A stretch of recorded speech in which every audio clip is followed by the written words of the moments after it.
how it works? No, obviously. No. So the way that we usually break it down is 4-man heats. So there's all women, men or women, open. It's an open category. And that means juniors, men, women. It doesn't really matter what. Oh, wow. Yeah, juniors as well. Juniors, man. In the same race. Yeah. So who would be the youngest? Like, how old would be? Mate, maybe 15. Wow. And like your son's age. Yeah. And like there's a lot of guys at like 16, 17 that are like giving it to the big boys. Really? Yeah. They haven't hurt themselves properly yet. Yeah. Well, and that's it. Like everyone's got to go through that learning curve.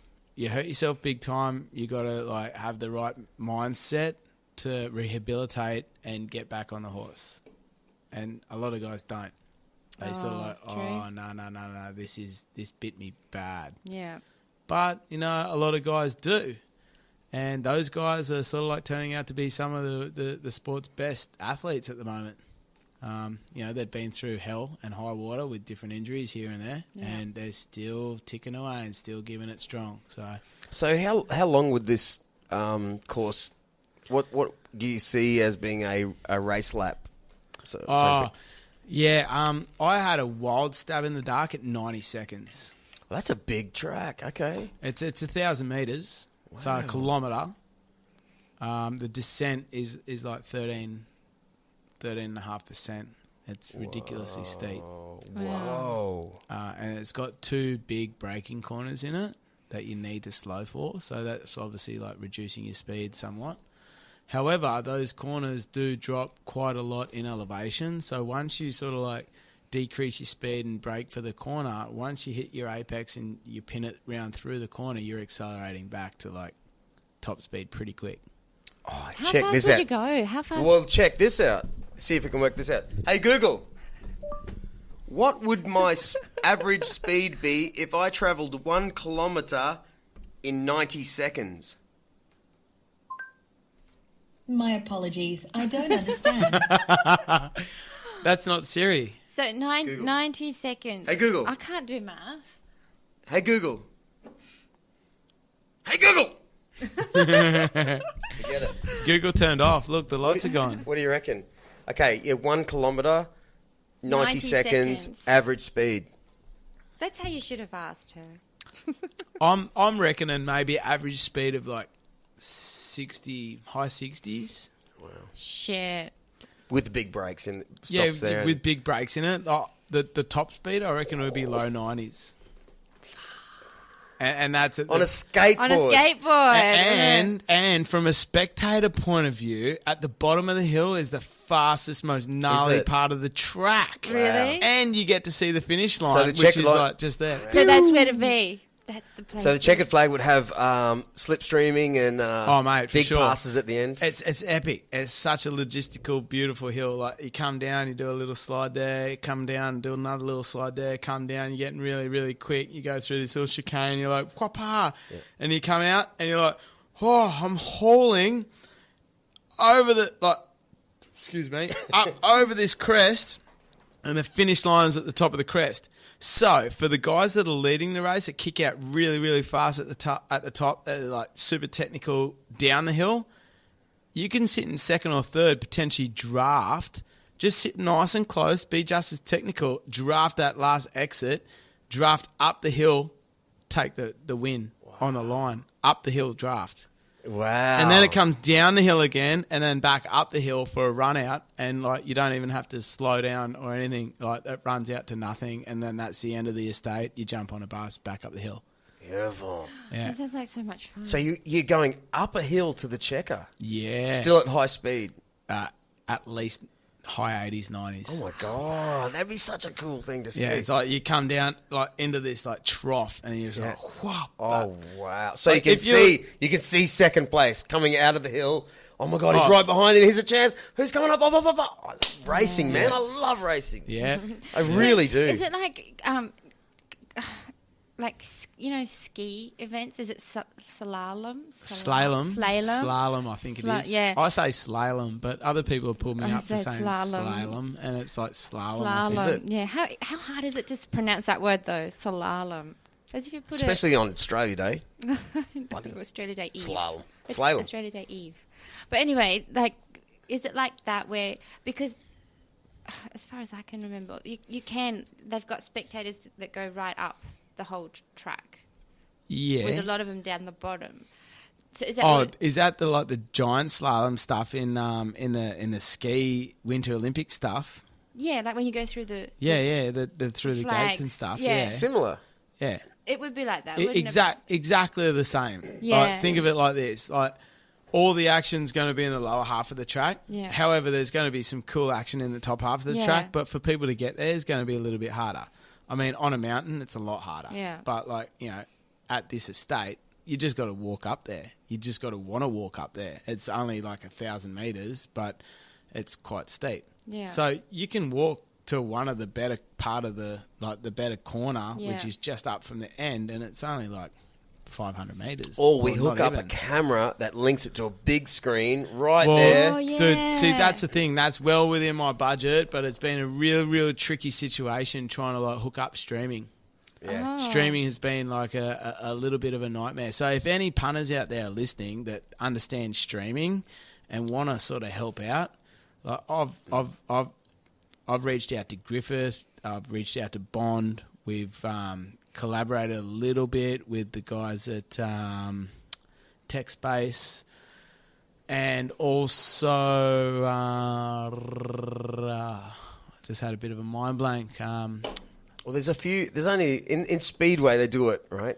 Yeah, but and they have a truck, a mobile truck, and they have, say, 3 cameras, and they all because it's line of sight. Yeah, it's right there. It's tricky, huh? See, on a hill, it's a little bit different. Yeah, yeah, and we need like a network, our own network, so we can come on, nerds, put the data back into like one little area. And then put it online so that people, when they're using their 4G, it's not interrupting our data transfers. As you've been thinking about this, hasn't he? I've just been talking about maybe second year. Okay, But that's the thing, second year, and this is it.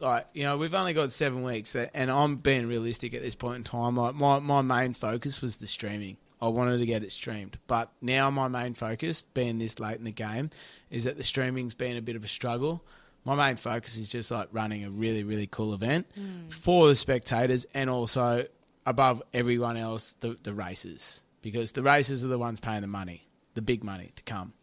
So everyone from the races to the spectators to the sponsors, I just want to have a successful event, have it somewhat safe. I know there's going to be a few spills here and there, but I hope there's nothing major.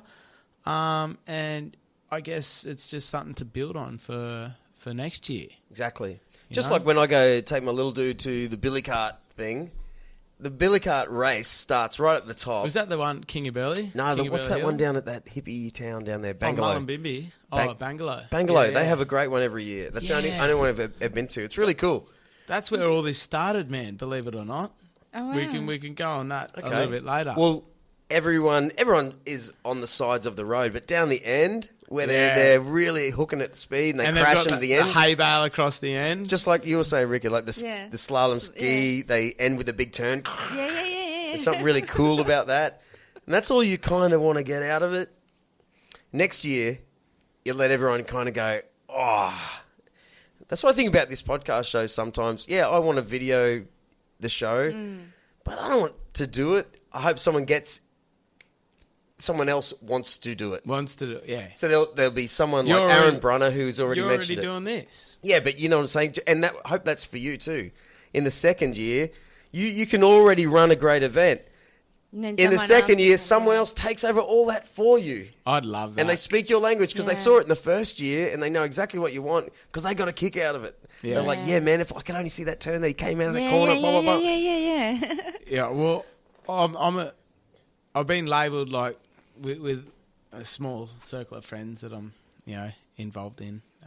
When I work, it's the guys that I work with, we're sort of like Team GSD, which is get shit done. I like to do things right. I like to do things well. And if I'm not going to give it 100%, I'm not going to do it. And when I took on this commitment to put on this race, it was okay, I'm going to have to really pull my shit together here and have a good crack at this, because I've never hosted a race before. I've been to plenty. Yeah. I've travelled the world and I've been to plenty, but I've never hosted a race. And when you're an event organiser, there's a whole lot of work. There's so many layers to it, isn't Mate, there? I actually didn't think that there was going to be that much stuff that I had to take part in, but there is. And, you know, I've had different advice from different event organisers that are my mates and stuff like that, and they're just like, the biggest thing that they say is just delegate, you know, delegate. Get a team and get them working for you, because you can't do it all yourself. No. And this year, it's like, I'm not going to say that I've done it all myself, but there's a greater portion of the work that I have done, which is the approvals and the talking with the council, all that sort of stuff. It just takes time, and it's like back and forth and back and forth. And how's the council though? Like, do you find really efficient? Really? Yeah. Are you being sarcastic? No. Especially 2 weeks before Commonwealth Games. No, It's nuts. I'm really stoked. I mean, it's like any organisation. Sometimes you just don't get answers because Or you get a different answer every time you speak to someone else. Yeah, I haven't had different answers. It's just been a case of like, oh, dude, so have you got my email? Yeah, man, we got your email. We're just working on it. Oh, well, I haven't heard back from it. Oh, yeah, we're still working on it. Yeah. Like, we've got a meeting here. We've scheduled this. We've got this in place. We're talking about it. We'll get back to you. I'm like, oh, sweet, well, just let us know. And then I don't hear for a week. And I'm like, oh, so what happened? And they're like, yeah, well, listen, we're still waiting on that meeting's results. We'll get back to you. And I'm like, cool. So everything's been really, really positive in regards to dealing with the council. Wow. Like, there's been a few hoops to jump through. But I guess that's organisations and the way they operate. There's a lot of different entities within that one banner. And they've got to do things right too, you know, because otherwise it'll come back and bite them in the bum. But, you know, my experience has been really, really good. You know what? That's probably, it was meant to be then. I guess, and that's it. A lot of people have said, you know, like, you know, it's just testament to the hard work that you put in. Yeah. And I guess. And to be able to sell that, mate, that's a big thing. Yeah. It really is. Honestly, when I first did I edited a podcast show with you way before I met you, and I remember listening to this guy's voice going, oh, just like, this is just a wild concept. To think here we are 3 years later, and you've put together something that I would think would be unsellable, like. But I've seen it in the raw. Now I understand how exhilarating it is and how good it would look on film. Because when you picture a race, if you put some cameras on the cars or the skateboards or whatever, things happen kind of slowly. Yeah. Like passes are kind of slow and like the tension builds. And you know, you've got slides, you've got all sorts of risky shit. You've got cool body shapes. Yeah. You know, like there's a lot of coolness out of this, and you put superheroes on skateboards. Yeah. But you know what? You know what's weird, man? Is I know the feeling. So you won the last big Worlds event at Bathurst last year, yeah, right? Which was the greatest thing ever, by the way. Oh, thanks. I think I saw you the week before. Did we not? Yeah, we did. And I don't know, man. I was just pumped. And remember, you even put on some. There was a TV camera crew up there. Where were we in Talloy? Yeah. Right? I think it was Channel 9 came out. Channel 9 came out, Channel and 9 do you Gold remember Coast. you were trying to set it all up? You arranged all this sort of stuff. Yeah. And finally the guys were there. They started filming, and all right, everyone push off. Like they could only be to something because something had happened on that day. Well, they had to go, and They had to get some other like news thing Because there'd been like a because that chicken stolen in Crumman. Yeah, they got there late, and next thing you know, they had some special, like, you know, stop press event to go to, and we're like, oh yeah. You had one chance. Guess no what worries. happened? So this is it, and I'm like, yeah, sweet, and I'm like, I set it up, and I'm like, man, it's perfect lighting. There's the Gold Coast in the background. This hill. We'll just like all kick off down this hill, and like you just get that, and we'll just like mob down this hill, and we're like, oh yeah, cool, that works. And like the skater guys that I was working with knew exactly what was going on. I was communicating this to the news guy. Yeah. And he's a really, really cool dude who works. I forget his name, but he's such a legend. The Channel 9 film videographer. Yep. He's an older fella, but he's such a legend. He just loves it. He's just like does all these boring stories. And he's like, oh, you guys are sick, man. Thanks for getting us out. Here's a GoPro. Go nuts. Like, sweet. And then, yeah, this one clip that you're